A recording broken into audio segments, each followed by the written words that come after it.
कहानी व्योमकेश का माझा। Tokyo, Kyoto, Nagasaki, Yokohama board पर एक बहुत बड़ा व्योमकेश का ध्यान कहीं और था। कल शाम को डॉक्टर साहब के छोटे बेटे के साथ पेंच लड़ाते वक्त उसकी दो पतंगे कट गई थीं। व्योमकेश इस सदमे से अभी तक उबर नहीं पाया था, इसीलिए वह इस वक्त कक्षा में बैठा बैठा पतंग की डोर के लिए एक बढ़िया माझा बनाने की चिंता में डूबा हुआ था। चाइना सरेस गलाकर उसमें पिसा हुआ शीशा और एमरी पाउडर मिलाकर धागे में लेपने से जबरदस्त माझा तैयार हो जाएगा, यह बात ध्यान में आते ही यह बेहद खुश हो गया। इस तरह तैयार माझे वाली डोर से उसकी पतंग ताड़ के पेड़ की फुनगी तक पहुंचकर डॉक्टर साहब के बेटे की पतंग को काटने ही वाली थी कि ठीक ऐसे ही वक्त एक गंभीर आवाज उसे सुनाई पड़ी, इधर आओ व्योमकेश, जरा देखूं तो तुम्हारी खोपड़ी में कितना घुसा है। ऐसी उत्तेजना की घड़ी में माझा, डोर, पतंग का पेंच सब फेंक फोंक कर व्योमकेश को चीन के मध्य भाग में उतरना पड़ा। एक तो उस देश से उसका खास परिचय नहीं था, उस पर एक दो नाम जो उसे याद भी थे, अचानक इस तरह पकड़ लिए जाने से सब कुछ गड़बड़ हो गया। पहाड़, नदी, देश प्रदेश में प्रवेश करते करते बेचारा रास्ता भटक गया। बस उसे केवल यही याद रहा कि चीन के चाइना सरेस से बढ़िया माशा बनता है। मास्टर साहब ने एक दो बार पूछने के बाद जब तीसरी बार डपटकर पूछा, चीन की प्रमुख नदी के बारे में बताओ, तब पवराहट में उसके मुंह से निकल गया, शंघाई। शंघाई याद रहने का कोई खास कारण नहीं था।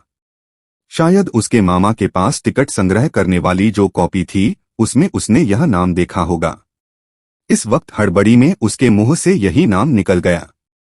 दो करारे थप्पड़ खा लेने के बाद श्रीमान व्योमकेश अपने कान पर मास्टर जी का जबरदस्त प्रेम अनुभव करके बिना किसी विरोध के बेंच पर खड़े हो गए। कान की जलन जैसे जैसे कम होती गई, उसका मन फिर उस पतंग के पीछे दौड़ने लगा और वह पतंग की डोर के लिए फिर से माझा बनाने में व्यस्त हो गया। वह पूरा दिन व्योमकेश का डांट खाते हुए ही गुजरा। शाम को जब सब घर लौट रहे थे, उस वक्त व्योमकेश ने देखा डॉक्टर साहब का एक बेटा एक पतंग की दुकान से लाल रंग की बहुत बड़ी पतंग खरीद रहा था। यह देखकर व्योमकेश ने अपने दोस्त पांच कोड़ी से कहा, देख रहा हूं पांचू, हमें दिखा दिखाकर पतंग खरीदा जा रहा है। यह तो हद हो गई। माना उसने मेरी दो पतंग काटी हैं, मगर इसके लिए इतना जोश दिखाने की क्या जरूरत है। फिर व्योमकेश ने पांचू को माझा तैयार करने की योजना बता दी। यह सुनकर पांचू बोला, यह सब करके भी क्या तू उसे हरा पाएगा? यह डॉक्टर साहब का बेटा है, न जाने कितने प्रकार के मसालों की उसे जानकारी होगी। अभी उसी दिन मैंने देखा कि उसके बड़े भाई ने किसी मसाले वाली अर्क जैसी कोई चीज उड़ेली कि उससे खूब फेन बहने लगा। अगर वे लोग माझा बनाने की ठान लें तो दूसरा उनसे बेहतर माझा कैसे बना लेगा।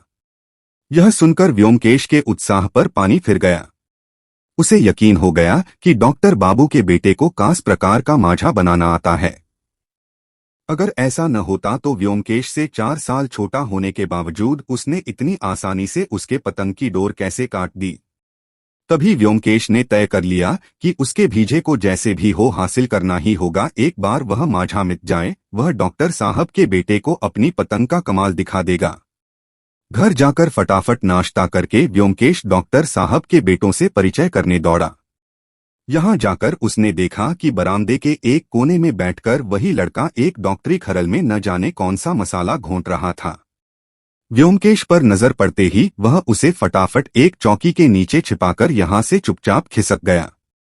व्योमकेश ने मन ही मन कहा, अब छिपाने से क्या लाभ बच्चू, तुम्हारा भेद तो मैंने जान लिया है।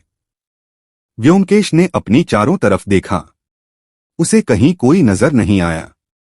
उसने सोचा कि कोई दिख जाए तो उससे वह थोड़ा सा वही मसाला मांग ले। फिर सोचा कि मांगने पर कोई उसे देगा भी या नहीं, क्या पता।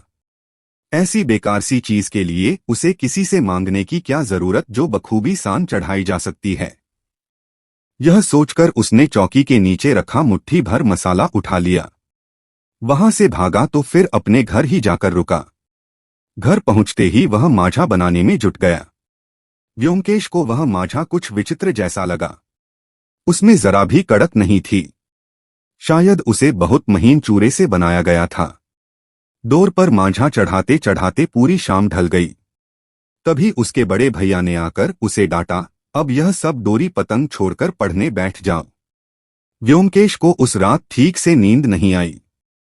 अचानक उसने सपना देखा कि डॉक्टर साहब के बेटे ने मारे जलन के उसकी डोर पर पानी डालकर पूरा माझा चौपट कर दिया है। सुबह होते ही व्योमकेश अपना माझा देखने दौड़ा। वहां जाकर उसने देखा कि एक बूढ़े सज्जन उसी बरामदे के सामने बैठकर उसके बड़े भैया के साथ हुक्का पीते हुए बात कर रहे थे। व्योमकेश के लिए मुश्किल खड़ी हो गई। इनके सामने से वह अपना माझा कैसे लेगा? कुछ देर संकोच करने के बाद आखिरकार वह झटपट अपनी बंधी हुई डोर खींचने लगा। उसे लपेटकर वह लौट ही रहा था कि अचानक खांसी आ जाने से उस बूढ़े सज्जन की चिलम से थोड़ी सी आग जमीन पर गिर पड़ी। उन्होंने इसे उठाने के लिए इधर उधर देखा। पास ही में उन्हें एक कागज पड़ा नजर आया। इसी कागज में व्योमकेश माझे का मसाला चुराकर ले आया था। थोड़ा मसाला अभी तक उसमें लगा भी था। वह उसी कागज से आग उठाकर अपनी चिलम में रखने लगे। सर्वनाश! उन्होंने जैसे ही उस कागज को आग से हुआ कि पूरा कागज भक से जल उठा। इससे उनकी उंगलियां जल गई। बरामदे में भी आग फैल गई। काफी हो हल्ले, भाग दौड़ और पानी डालने के बाद ही वह आग बुझ पाई। वृद्ध सज्जन की जली हुई उंगलियों में मलहम लगाया गया। इन सब से निपटकर बड़े भैया ने व्योमकेश का कान पकड़कर पूछा, बेवकूफ, तूने उस कागज में क्या रखा था? व्योमकेश रुसा होकर बोला, कुछ भी तो नहीं था। पतंग की डोर में लगाने के लिए थोड़ा सा माझा रखा था। बड़े भैया को यकीन नहीं हुआ। उन्होंने डांटा, झूठ बोलते हो। गुस्से में उन्होंने व्योमकेश को 2-4 थप्पड़ भी जड़ दिए। बेचारे व्योमकेश को इस अपमान के बावजूद इतनी राहत तो मिली कि चलो जो भी हुआ, कम से कम उसकी माशे वाली डोर तो बच गई। भाग्य से उसने डोर खोल ली थी, नहीं तो डोर जल जाती और उसकी मेहनत पर पानी फिर जाता। शाम को स्कूल से घर लौटते ही व्योमकेश अपनी पतंग और सटाई लेकर छत पर चलता गया। मन ही मन उसने कहा, अगर आज डॉक्टर साहब का बेटा आ जाए तो उसे दिखा दूंगा पतंग की पेंच कैसे लड़ाई जाती है।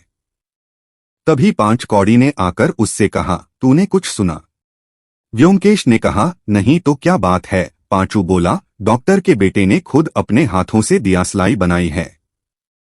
लाल नीली देने वाली तीलियां भी बनाई हैं। व्योमकेश को संदेह हुआ।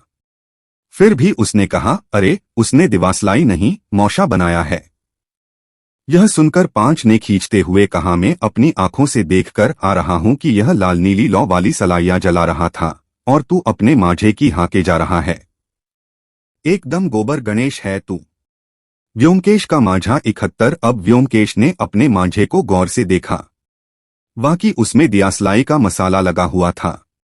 वह आंखें फाड़कर उसे ही देखता रहा।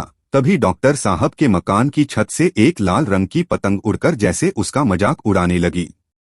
व्योमकेश का चेहरा लटक गया। वह उदास होकर अपने बिस्तर पर जाकर लेट गया। पांचू ने पूछा, अरे तुझे अचानक क्या हो गया? व्योमकेश बोला, तू घर जा, आज मेरी तबीयत ठीक नहीं है। वीडियो अच्छी लगी है तो लाइक करें। ऐसी ही अन्य प्रेरणादायक हिंदी कहानी देखने के लिए हमारे चैनल को सब्सक्राइब करें।